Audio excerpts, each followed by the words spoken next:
Hello everyone, কেমন আছো তোমরা সবাই? তো সেদিন ছিল আমার সেকেন্ড এক্সাম আর আমার কলেজ পৌঁছাতে একটু লেট হওয়ায় কলেজ বাস আমাকে একা ফেলেই চলে গিয়েছিল। কিন্তু বর তো আমাকে একা ছাড়তো না, তাই সুপারম্যানের মতো অফিস থেকে চলে এসেছিলো আমাকে এক্সাম হলে পৌঁছে দেবে করে। তবে এই রাস্তাটা এতটাই লং যে শেষই হতে চায় না। অন্যদিন হলে একটু লং রাইডে মজা নেওয়া যেত, কিন্তু সেদিন তো ঠিক টাইমে এক্সাম হলে পৌঁছানোর বেশ তাড়া ছিল। তারপরে এক্সাম দিয়ে নিয়ে সোজা বাসে আর দেন সোজা কলেজে। ওখানে একটু চটপটা খেয়ে নিয়েছিলাম, ভীষণ খিদে পেয়ে গিয়েছিল। তারপরে সোজা রুমের উদ্দেশ্যে, আর রুমে পৌঁছে সোজা মায়ের কোলে। মায়ের সাথে অনেকক্ষণ খুব ভালো টাইম স্পেন্ড করেছিলাম, গল্পগুজব করেছিলাম। তারপরে মায়ের একটু মোমো খেতে ইচ্ছে হয়েছিল, তবে মা চিকেন খায় না, তাই ভেজ মোমোই আনা হয়েছিল।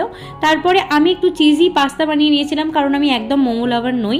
আর তারপর আমার একটা পার্সেল এসেছিলো যেখানে শুধুই শীতের কালেকশন ছিল। এদিকে আমার বর অফিস থেকে এসে বিরিয়ানি বানিয়ে দিয়েছিল, কারণ আমার খুব খেতে ইচ্ছে হয়েছিল। এরকম বর তো কপাল করেই পাওয়া যায়।